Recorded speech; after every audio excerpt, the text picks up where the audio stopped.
Hey everyone, welcome back to our channel. Quick guide. On today's video, I'm going to show you how to use Google Maps timeline. It's very quick and easy, so let's get started. First, open the Google Maps app on your phone.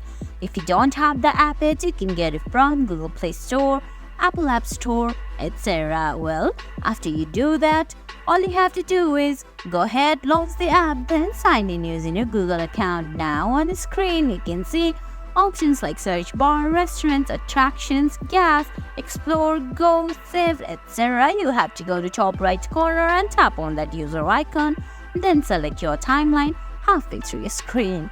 Once you do that, you can see under timeline there are options like day, trips, insights, places, cities, world, etc. If you tap on that three-dot menu on the top right corner, you can see about timeline option.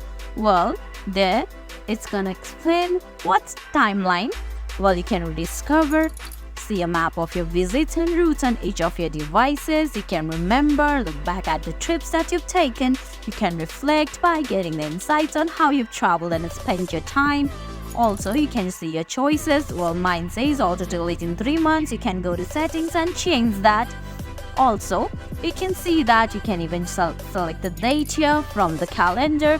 Well, make sure you've turned it on from very start.